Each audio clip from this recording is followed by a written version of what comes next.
예수님의 제자훈련 16번째 제자의 중요도라는 제목을 가지고 하나님의 메시지 선포합니다. 1954년 미국 34대 대통령이었던 아이젠하워는 한 연설에서 이런 말을 남겼습니다. 저에게는 긴급한 문제와 중요한 문제 두 종류가 있습니다. 그리고 긴급한 것은 중요하지 않고 중요한 것은 긴급하지 않습니다. 너무 이분화시켜서 긴급함과 중요함을 나누어 말한 것이 아닐까라고 생각되지만, 그만큼 우리의 일상에서 우리는 긴급한 문제를 중요한 문제로 종종 착각한다라는 말인데요. 왜냐? 긴급하게 무언가를 누군가 요청하면 그 일이 갑자기 우리 마음에 조급해진 우리 마음에 중요해지기 때문입니다. 예를 들어 맨날 사고만 치던 자녀가 유치장에 갇혔다고 합시다. 자, 유치장에 갇힌 그 자녀의 소식을 들었을 때 그 부모의 마음에 가장 중요해지는 일은 무엇일까요? 그 아이를 유치장으로부터 빼내오는 것이 되겠지요. 돈을 내더라도, 어떤 손해를 감수하더라도, 혹은 어떤 수치를 당하더라도 내 자녀를 얼른 데려와야 되겠다라는 게 우리 모든 부모의 심정일 것이에요. 하지만 생각해 봅시다. 이 아이가 맨날 사고를 치다 이제는 결국 유치장까지 가게 되었어요. 그랬다면 지금 이 아이의 미래를 놓고 보았을 때 이 아이를 당장 빼내오는 것이 중요한 일일까요? 아니면 이 아이가 거기 잠시 머물더라도 미래를 생각하며 자기를 돌아보고 어떻게 살 것인가를 만드는 것이 중요할까요? 여기에서의 긴급함과 중요함이 나누어진다라는 이야기인데요. 물론 부모는 멀리 볼 때 이 아이가 자기 미래를 스스로 생각하게 만드는 것이 중요하다고 말할지 모르겠습니다. 그러나 막상 내 아이가 그 차가운 바닥에 앉아 있을 것이라고, 자기도 잘 모르는 사람들과 뒤엉켜 그들에게 괴롭힘을 당할 수도 있겠다라는 그 막연한 불안감과 두려움이 들어온다면, 중요한 일을 제쳐놓고 긴급한 일, 내 아이를 데려오는 일을 선택하게 만드는 것이 바로 부모의 심정이라는 건데요. 쉽게 말해 정신 차리는 건 나중 문제고 지금 당장 거기에서 데려와야 되겠다라는 게 부모의 마음이라는 사실입니다. 하지만 오늘 예수님은 다르게 말씀하십니다. 지금 내 감정을 격하게 만드는 그 어떤 긴급한 문제보다, 제자들에게도 마찬가지예요. 긴급한 어떤 일을 대신 처리해주고 그 일을 하게끔 만드는 것보다 그들이 앞으로 나아가야 될 방향성에 있어서 무엇이 중요한지를 생각하고 그 중요한 것을 선택하게 하는 것이 예수님이 생각하신 중요도였다라는 것인데요. 특히나 제자도에서 이것이 얼마나 중요하면요, 예수님은 오늘 그 제자들이 많은 무리와 함께 있었는데 그 무리들 앞에서 심하게 꾸짖으실 만큼 예수님은 이 문제를 굉장히 중요하게 여기셨답니다. 그만큼 놓쳐선 안 될 것이 제자의 중요도, 긴급한 문제를 먼저 해야 할 것인가 아니면 중요한 문제를 먼저 다뤄야 할 것인가에 대한 선택이라고 이야기를 하시는데요. 자, 그만큼 놓쳐선 안 될 제자의 중요도가 오늘 본문 안에 기록되어 있습니다. 자, 그것이 무엇인지 오늘 우리 본문 말씀 안으로 들어가 보도록 하겠습니다. 자, 우리가 오늘 읽은 본문 37절부터의 말씀을 보게 되면, 오늘 본문은 지난 시간 기도 시간을 가지셨던 예수님과 세 제자 베드로와 요한과 야고보가 함께 내려오는 것으로 시작합니다. 산에서 내려오시는 그 언덕에서 사람들이 모여 있는 것을 분명 보셨을 것이고요. 그리고 예수님이 가까이 가자 그 모임이 그냥 그 말씀을 들으려는, 혹은 남아있던 9제자가 어떤 사역을 하는 모임이 아니라 큰 소동이 일어났다라는 것을 오늘 본문은 기록을 하고 있는데요. 자, 본문 37절을 보면요, 누가 예수님과 그의 무리를 가장 먼저 맞이하는가? 이튿날 산에서 내려오시니 누가 맞이했대요? 큰 무리가 맞을세. 바꿔 말해 지금 제자들, 남아있던 그 9제자들이 신발을 벗어들고 버선발로 나와서 예수님 오셨어요 맞이해야 될 그 상황인데도 오늘 본문을 보니 무리가 예수님을 맞이했다라고 말을 합니다. 제자들은 온갖 사람들 사이에 휩싸여서 있었던 거죠. 그러면서 예수님을 환영하지 못할 만큼 정신이 없었던 상태, 그것이 지금 산에서 내려오시면서 보신 예수님이 보신 장면이었는데요. 자, 그 발단은 아마 한 아버지가 오면서부터 시작된 것 같아 보여요. 자, 그 시작이 본문 38절부터 40절인데요. 우리 같이 한번 읽어볼게요. 시작. 무리 중에 한 사람이 소리질러 이르되 선생님 청컨대 내 아들을 돌보아 주옵소서. 이는 내 외아들이니이다. 귀신이 그를 잡아 갑자기 부르짖게 하고 경련을 일으켜 거품을 흘리게 하며 몹시 상하게 하고야 겨우 떠나가나이다.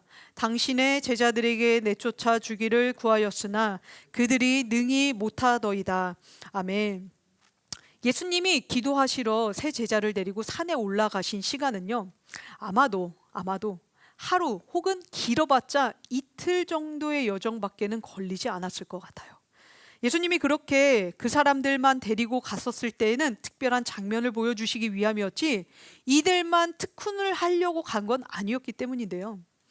그런데 참 놀라운 건 그 잠깐의 찰나, 그 잠깐의 시간 동안 산 밑에 남겨져 있었던 이 9명의 제자들이 달라져 있었다라는 사실입니다.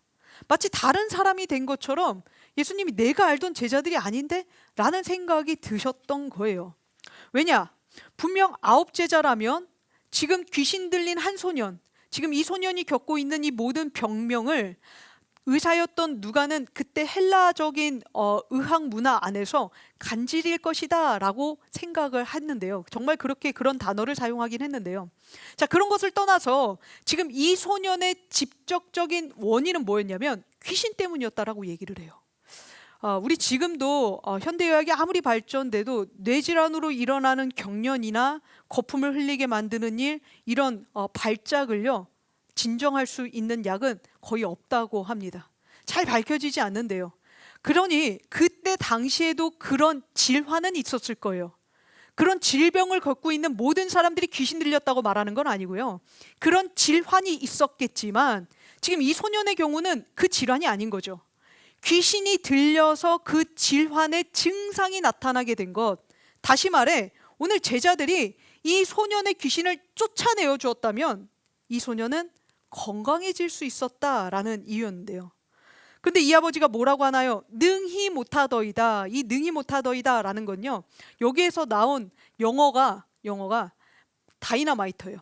다이너마이트, 능력, 뭔가 폭발적인 능력을 빵 발휘하는 그 능력을 이야기하는 게 능히라는 단어인데요. 여기서 못한다라고 했죠. 부정어로 사용이 됐죠. 그러니까 무슨 얘기냐면 제자들이 온갖 것을 시도해봤지만, 최선을 다해봤지만 안 됩니다. 안 해준 건 아닌 것 같아요. 그냥 안 된다고 얘기를 하고 있는데요. 그렇다면 제자들 도대체 왜 이걸 못했을까요? 병행본문인 마가복음을 보게 되면 제자들이 그 시간에 무엇을 하고 있었는지를 우리들에게 들려주고 있는데요. 자, 우리 마가복음 9장 14절의 말씀입니다. 마가복음 9장 14절. 우리 같이 한번 읽어볼게요. 시작. 이에 그들이 제자들에게 와서 보니 큰 무리가 그들을 둘러싸고 서기관들이 그들과 더불어 변론하고 있더라. 아멘. 그렇습니다. 제자들은 예수님이 내려오시는 것도 눈치채지 못할 만큼, 전혀 발견하지 못할 만큼 지금 서기관들과 아주 치열한 논쟁을 벌이고 있었던 중이었어요. 아마 여기서의 논쟁 주제는 처음에는 시도를 했다고 했잖아요. 귀신을 쫓아내 주려고 시도를 했는데 그걸 하지 못하니까 그 옆에 있었던 서기관들이 그것을 보면서 이걸 빌미 삼아 예수님의 능력을, 제자들의 능력을 폄하하고 비방하고, 그래서 그들을 도발했을 거예요. 그러니 제자들 입장에서 우리 어디 가서 복음을 전했어요. 그런데 그 복음을 폄하하고 예수님을 욕합니다. 그때 제자된 입장에서 우리 뭐 해요? 예수님 편들죠. 막 싸우죠. 우리 예수님 그런 예수님 아니라고, 너가 오해한 거라고 막 그 사람을 설득하려 들지요. 그런 모습이 오늘 제자들에게도 있었던 거예요. 당연히 예수님이 욕을 먹고 있는데 제자들이 그렇지, 우리 예수님 참 무능해, 이렇게 같이 동조할 수는 없지 않겠습니까? 그러니 제자들은 분명히 예수님을 변호했을 거고요. 그리고 이 순간만큼은 예수님을 변호하는 것이 중요하다라고 여겼을 것이라는 사실이에요. 자기들만 놓고 간 건 놓고 간 거고 그렇다고 예수님까지 욕먹게 내버려 두는 건 제자로서 제자의 양심으로 참아하면 안 될 일이라고 여겼던 것 같은데요. 자, 그때 이제 예수님이 오셨습니다. 그리고 그 아이의 아버지를 통하여 자초지종을 다 들으시죠. 그리고 나서 하신 말씀이 본문 41절이에요. 자, 우리 같이 한번 읽어볼게요. 시작. 예수께서 대답하여 이르시되 믿음이 없고 패역한 세대여, 내가 얼마나 너희와 함께 있으며 너희에게 참으리요. 내 아들을 이리로 데리고 오라 하시니. 아멘. 자, 오늘 예수님은 아이의 아버지의 이야기를 듣고 아이의 아버지에게 먼저 말씀하지 않으시고 제자들, 귀신을 쫓아내지 못한 그 9명의 제자들에게 먼저 말씀을 하십니다. 자, 그 말씀의 내용인 즉슨 너희들 진짜 나쁜 사람들이구나. 내가 얼마나 너희랑 더 오래 있어야 너희가 정신 차릴래? 내가 얼마나 더 참아주랴? 아주 화가 난다, 분통 터진다, 뭐 이런 류의 이야기였는데요. 체면이 중요한 우리나라에서는요, 내 가족이 혹은 내 편이라고 생각하는 내 사람이 다른 누군가와 싸우고 있을 때 우리는 옳고 그름을 떠나서 이 사람 편을 먼저 들어줘야 합니다. 그렇지 않으면 관계가 깨져요. 그렇지 않으면 이 사람이 배신감을 느껴요. 그렇게 하는 이유는 옳고 그름은 이제 나중에 집에 가서 혹은 다른 장소로 옮겨서 이 사람과 같이 얘기할 부분이고, 우선 이 상황에서는 내 편이 이기고 보는 게 맞다라는 것이 우리 보통 한국 사람들의 생각이거든요. 저는 이것을 가족 안에서 가장 많이 발견하게 되는데요. 여기에서 편 들어주지 않으면요, 그 가정은 반드시 집에 가서 불화를 만납니다. 너 어떻게 그 자리에서 내 편 안 들 수 있어? 너 어떻게 그 자리에서 나를 같이 욕할 수 있어? 여기에서부터 일어나는 그 상황을 저는 가족 이기주의의 발전이라고 보기도 하고요. 자, 이것은 이제 차치하고서라도 어쨌거나 우리는 그렇게 우리의 편을 먼저 들고 봐요. 그런데 오늘 예수님 보니까요, 예수님은 서기관들이 아닌 제자들을 공개적으로 꾸짖습니다. 만약 내 제자들이 지금 다른 누군가와 싸우고 있다면 스승된 사람으로서 제자들이 내 편을 들어줬으니 나도 당연히 제자들의 편이 되어줘야 되겠죠. 그러니 지금 싸움 상대는 누구예요? 서기관들이에요. 저들에게 비난해야 해요. 내가 그 능력의 예수가 내가 왔다, 내가 해볼게, 이렇게 말씀하실 수 있었다고요. 그런데 오늘 예수님 뭐라고 이야기하시는가? 제자들을 향해 너희가 참 믿음도 없고 참 패역하구나 라고 이야기를 하셨답니다.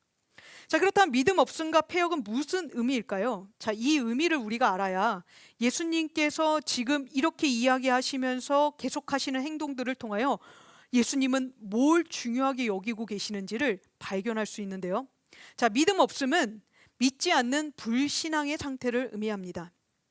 자, 우리는 흔히 불신앙을 믿음이 약해지거나 혹은 조금 있는 그런 미약한 믿음을 뜻하는 것과 비슷한 것으로 이해하긴 하지만요, 사실 그거는요, 믿음이 작은 것이에요.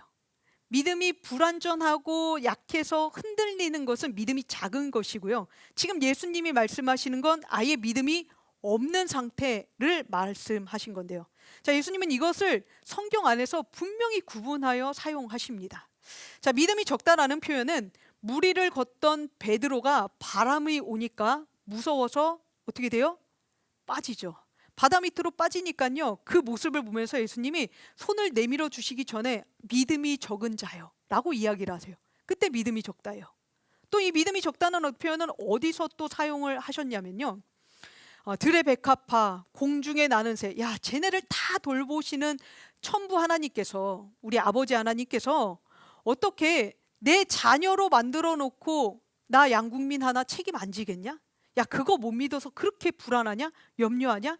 이 믿음이 작은 자들아 라고 할 때 이 믿음이 작다라는 표현을 사용하신다는 거예요.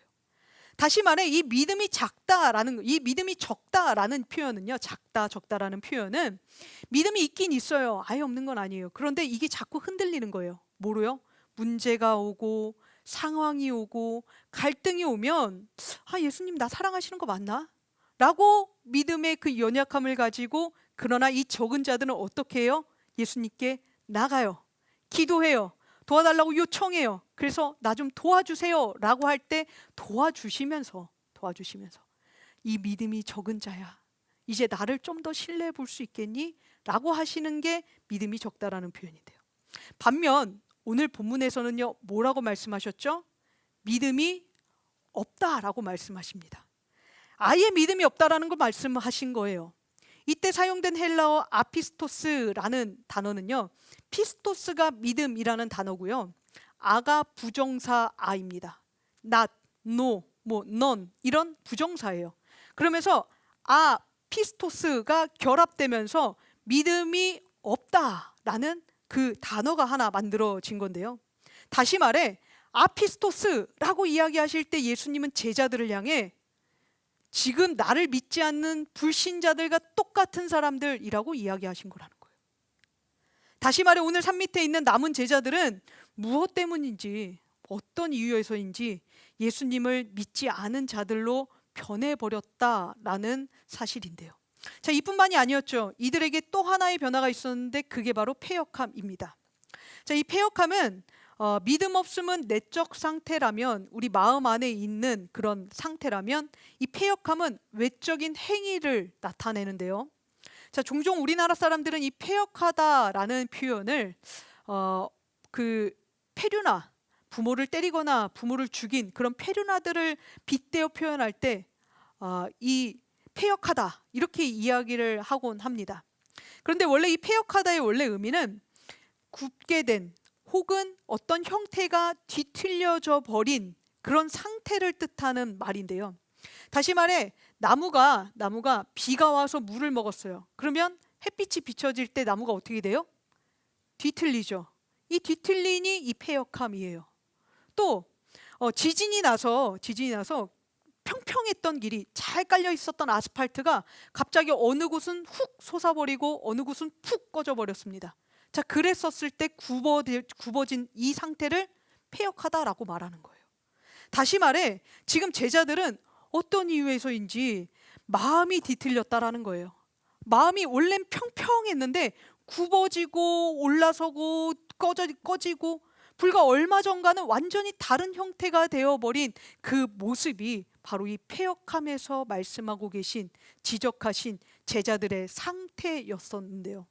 정리하면 오늘 남은 9명의 제자들은요, 어떤 이유에서인지 예수님께 마음이 뒤틀렸답니다. 심사가 꼬인 거죠. 그리고 예수님과 당연히 연결되어 있어야 됐던 그 신뢰 관계, 믿음의 관계, 사랑의 관계, 그래서 예수님께 항상 갖고 있었던 감사의 긍정적인 마음들이 다 사라져버린 상태가 되었다는 거예요. 그러니 예수님과 끊어졌으니 모두 끊어져요? 예수님의 능력도 끊어지고요. 예수님의 능력이 끊어졌으니 귀신이 도망갈 리가 만무하지 않았겠냐라는 말인데요. 하지만 여기서 포기하실 예수님은 아니셨습니다. 예수님은 삐뚤어지고 또 그들의 믿음이 식어버렸지만, 그래서 예수님을 보면서 정말 불신자들이 예수님을 경멸하는 것처럼 어쩌면 그렇게 바라봤을 수도 있겠지만, 그런 삐뚤어진 그들의 믿음을 다시 새롭게 하시기 위하여 곧바로 너희들 이렇게 해라, 아니면 저렇게 해야 된다 말씀 안 하시고 행동으로 보여주셨는데요. 자, 그 행동이 42절입니다. 우리 같이 한번 읽어볼게요. 아버지를 부르신 예수님께서 어떻게 행하시는지 같이 읽습니다. 시작. 올 때에 귀신이 그를 거꾸러뜨리고 심한 경련을 일으키게 하는지라. 예수께서 더러운 귀신을 꾸짖으시고 아이를 낫게 하사 그 아버지에게 도로 주시니. 아멘. 제 예수님은 곧바로 소년의 아버지에게 소년을 데려오라 말씀하셨어요. 제자들에게 한마디 하시고 바로 하신 거예요. 자, 그리고 나서 지금 이 아이를 곧바로 고쳐주시는데 그야말로 능력 대결이 일어납니다. 영적인 전쟁 안에서 지금 누가 이기는지를, 귀신이 먼저 시비를 걸었어요. 이 아이를 거꾸로 틀리고 경련이 일어나게 하고 막 거품 나게 하는 막 그 일을 보면서 사람들이 귀신 또 왔다, 귀신 또 왔다. 이 순간 예수님이 어떻게 해요? 꾸짖으시고 바람을 꾸짖으실 때 베드로를 너가 사단에게 지금 넘어가고 있다, 너 조심해라 라고 꾸짖으실 때 이 꾸짖으심으로 그 귀신을 쫓아내시며 예수님은 아이를 살려주셨는데요. 그러면서 우리가 확인할 수 있는 게 한 가지 있죠. 예수님 지금 누구를 가장 먼저 상대하십니까? 아이였어요.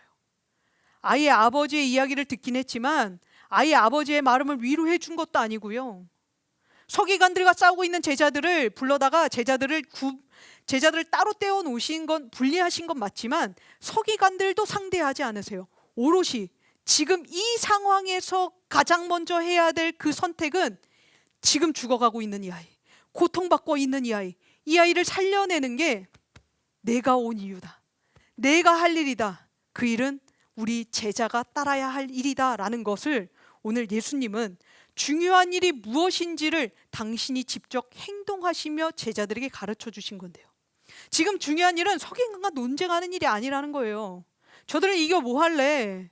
그리고 아버지를 위로해 주는 일도 중요하지 않대요. 이 아들을 살려주면 아버지는 당연히 위로받을 것인데, 그러니 가장 중요한 건 뭐예요? 어제도 고통받고 오늘도 고통받고 있는 그 영혼을 살려내는 일, 그거 하나에만 너희들도 집중하라. 그거 하나에만 너희들도 너희들의 삶을 드려야 한다. 이 이야기를 당신이 직접 보여주셨다라는 사실인데요. 예수님은 이 땅에 우리의 영혼, 저와 여러분의 영혼 하나 살리시기 위해 십자가에 못 박히셨음을 믿으시길 바랍니다. 그 일이 오늘 예수님께서 이 소년을 살리신 이유였고요. 그 일이 오늘 우리를 건져주신 일이었을 뿐만 아니라 그 일을 통하여 예수님은 뭘 알려주시는가? 예수님께 가장 중요한 일은 오직 영혼을 살리는 사명밖에 없다라는 거예요. 긴급한 일을 쫓아가면 서기관과 싸울 수밖에 없겠지만 중요한 일을 쫓아가면 영혼을 살릴 수 있다라는 것이 오늘 예수님이 이야기하신 건데요. 이 일이 얼마나 중요하면 예수님은 마태와 마가복음에 이런 말씀도 남겨주셨습니다. 소자 하나를 실족하게 하면 어디에 목을 메고 바다에 빠지라고요? 연자맷돌에. 여러분들 연자맷돌 얼마나 무거운지 아시죠? 우리가 맷돌을 돌릴 때 그게 플라스틱이라면 콩이 잘 갈리겠습니까? 그게 돌이어야지. 근데 그 돌도 매끈하면 안 되잖아요. 거칠어야 되잖아요. 그 돌을 내 목에 걸고 바다에 빠지면 누군가가 이 목줄을 풀어주지 않는 한, 내가 이 목줄을 풀지 않는 한 우리가 살아나올 수 없는 것처럼 차라리 뭐가 낫겠대요? 소자 하나를 실족하면, 영혼 안 살리고 다른 일에 몰두하면, 영혼보다 내 감정, 내 자존심, 내 필요 채우며 살아간다면 차라리 안 사는 게 낫지 않겠냐? 차라리 나한테 오는 게 더 빠르지 않겠냐? 이렇게 이야기하고 계셨다라는 건데요. 그러면서요, 곧이어 사람들은요 43절을 보니 환성을 지르기 시작합니다. 탄성을 외쳐요. 그런데 예수님은 꿋꿋이 서기관도 보지 않고 이제는 아이의 아버지와 아이도 보지 않고 오직 나의 유일한 관심사 자신의 제자들을 바라보시며 이렇게 말씀하시죠. 44절, 이 말을 너희 귀에 담아두라. 인자가 장차 사람들의 손에 넘겨지리라 하시되. 아멘. 이런 말인 거예요. 얘들아, 너희가 뭘 해도 저 사람들은 너희들 말 안 들어. 그리고 저 사람들은 나 죽일 거야. 이 이야기를 이 9명의 그 제자들에게, 너희가 논쟁에서 이들이 굴복했다 할지라도, 혹은 너희가 설득해서 이들이 복음을 받아들였다 할지라도, 지금 나를 환호하고 탄성을 외치는 이 모든 무리들은 얼마 지나지 않아 우리가 고난주간을 맞이하듯 저들은 예수님을 결박하여 십자가로 끌어갈 것이라 이야기를 하시는 건데요. 그러니 지금 중요한 건 뭐다? 예수님을 대변하는 일보다 영혼을 살리는 일이 훨씬 더 중요하다 말씀하시는 건데요. 어쩌면 제자들 입장에서 우리가 다시 한번 생각해 보면, 교회가 욕을 먹고 예수님이 욕을 먹고 내 부모가 욕을 먹으면 우리는 자꾸 편들어주고 싶어 해요. 그게 우리의 마땅한 자녀된 도리이고 제자된 도리이고 성도된 도리라고 우리는 생각한다고요. 그리고 또 우린 간혹 때때로 누군가로부터 수치심을 당하거나 창피를 경험하게 되면 저 그냥 냅둬선 안 되겠는데 한번 확 밟아줘야지 라는 그런 우리의 감정적인 마음도 올라서기도 합니다. 하지만 예수님은 오늘 뭐라고 이야기하신 거예요? 그 올라서는 감정, 도발하고 너희를 대적하고 나를 비난하는 그런 마음에서 나를 편들어주고 싶었던 그 마음, 그건 너의 마음이 긴급하다고 느꼈을 뿐 중요한 건 아니었다라는 거예요. 다시 말해, 오늘 우리들의 일상에서 우리가 어떤 이야기를 접하여 들을 때 감정이 먼저 올라온다면 이 감정이 예수님이 주신 마음일까? 잠시 생각해 볼 필요가 있다는 거예요. 내가 지금 이 말을 하는 게 예수님이 원하시는 말일까? 생각해 봐야 하고요. 내가 지금 이렇게 하고 있는 게 예수님이 기뻐하시는 일일까? 생각해 볼 수 있어야 한다는 사실입니다. 그리고 나면 우리가 이제 이것을 긴급한 것을 쫓지 않고 중요한 것을 쫓아 그 이야기를 하는 사람에게 조차 우리는 그의 영혼을 보며 하나님 나라를 같이 공유하고 또 나눌 수 있는 기회가 있을 수도 있다라는 건데요. 예수님은 감정에 치우치지 말라 이야기를 하세요. 왜냐? 그 감정은 대부분 긴급함에서 밀려오는 것이지 중요한 일을 선택하는 데 있어서는 오히려 장애물이 될 뿐이기 때문이라는 건데요. 여러분이 제자라면, 여기 앉아있는 우리 모두가 제자라면 이 땅을 사는 동안 내가 하나님을 얼마나 대변했느냐가 하나님께서 따져 묻는 우리의 심판대에서 물어보시는 가치가 아니라 약하고 가난한 영혼을 얼마나 살려냈느냐가 우리의 천국 소유를 결정함을 믿으시길 바랍니다. 천국 소유는요, 예수님 대변한다고 생기지 않아요. 영혼을 살려야만 생겨요. 이게 오늘 예수님께서 그렇게 중요하게 여기셔서 제자들에게 가르쳐주고 싶으셨던 제자의 중요도였는데요. 말씀을 마무리합니다. 사실 오늘 사건은 남은 9명의 제자들이요, 예수님과의 믿음을 지키고 마음이 뒤틀리지 않았다면, 그래서 그들의 믿음이 온전하고 예수님을 사랑하는 마음으로, 기다리는 마음으로 예수님 언제 오시나 고대하고 있었다면 쉽게 끝날 문제였어요. 왜냐? 이들은요, 이 분야의 경험자이자 또 지금 이 시대의 전문가였기 때문인데요. 그 말씀이 우리가 살펴보았던 누가복음 9장 1절과 6절에서 발견할 수 있습니다. 우리 같이 한번 읽어볼게요. 시작. 예수께서 12 제자를 불러 모으사 모든 귀신을 제어하며 병을 고치시는 능력과 권위를 주시고 제자들이 나가 각 마을에 두루 다니며 곳곳에 복음을 전하며 병을 고치더라. 아멘. 이 일을 해봤대요? 못 해봤대요? 해봤대요. 우리 살펴봤었지만 이 일 하고 나서 돌아왔을 때 어떻게 했어요? 참새들 마냥 너무 좋아가지고 예수님 쫓아다니면서 예수님 내가 그 마을 갔는데 이렇게 했어요. 예수님 내가 저 사람 만났는데 이렇게 했어요. 예수님 정말 사람들이 너무 좋아하더라고요. 예수님 천국을 만나고 왔어요. 너무 좋아했었다고요. 그런데 오늘 본문 얼마 지나지 않았는데 그 사이에 뭐 있었어요? 오병이어 사건이 있었죠. 예수님이 지금 제자들 데리고 산에 기도하러 올라가셨어요. 약 8일쯤 됐었다라고 하니까 베드로가 예수님은 살아계신 하나님의 아들이요 그리스도이십니다라고 고백한 그 시점과 어울려 봤을 때 전도 여행 끝나고 돌아왔을지 한 2주 정도 지났을까요? 적어도 한 달도 안 됐었던 그런 시점이라고요. 그런데 오늘 제자들 못했답니다. 왜? 예수님에 대한 신뢰를 잃어버리고 마음이 아예 뒤틀려 버렸기 때문인데요. 예수님을 안 사랑해버리고 예수님을 믿지 못하니까, 심사가 꼬여버리니까, 하나님이 하시는 것마다 마음에 안 드니까, 예수님이 나를 산으로 데려가지 않으신 게 분하니까 예수님 오기만 해봐라, 나 당장 말하고 사표 내고 집에 간다. 이 마음이 오늘 제자들 안에 지배적으로 3, 4, 5 모여 그 시간 동안 예수님을 기다리며 산 밑에서 기도한 게 아니라 예수님을 욕하지는 못했겠지만 차마 남은 그 따라 올라간 세 제자는 같이 욕하며 막 논쟁, 설전을 벌이고 있었을 거라는 건데요. 정말 그랬을까? 다음 주 누가 크냐라는 싸움으로 번지는 제자들의 그 공동체를 보면 우리는 그들이 정말 선택받지 못한 것에 대해 큰 상처를 입었을 것이라고 보여집니다. 이처럼 내 감정을 중요하게 여기면 우리도요, 제자로 진짜 중요한 것을 놓치며 살아갈 수 있어요. 감정은 그냥 긴급한 겁니다. 자녀가 안타까운 소식을 전해올 때 마음이 긴급해진 상태로 뭔가 이야기하지 마세요. 뭔가 결정하지도 마세요. 뭔가 조언해 주지도 마세요. 기도하며 하나님께서 보고 계시는 그 중요도를 쫓아 지금 내 자녀를 살릴 수 있는 말을 하는 것이 엄마 아니고요, 제자입니다. 제자된 엄마는 그렇게 해요. 그것을 오늘 예수님은 보여주신 건데요, 우리의 시간은 한정되어 있습니다.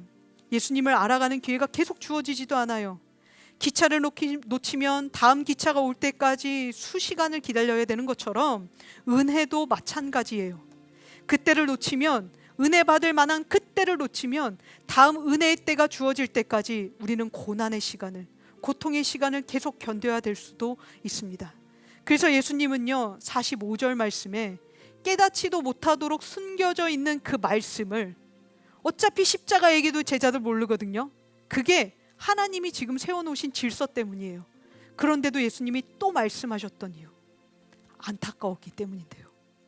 내 감정보다 영혼 구원이 중요하다 반복하여 알려주시고, 그러니 감정에 치우쳐 선택하지 말고 사명에 집중하여 무엇이 중요한지를 결정하라 이야기하시는 그 예수님의 말씀에 우리는 다시 한번 귀 기울여 우리들의 삶을 돌아볼 수 있기를 원하는데요, 이번 한 주 내 감정을 내려놓고 예수님의 중요들을 우리의 마음에 둡시다. 그리고 믿음을 지킬 뿐만 아니라 예수님께 삐뚤어지지 않은 마음으로, 온전한 마음으로 그렇게 주님을 따라갈 때 우리 역시 제자의 중요도에서 벗어나지 않은 인생이 될 수 있을 건데요, 그 시간들이 이 한 주 동안 가득하실 수 있기를 예수님의 이름으로 축원드립니다.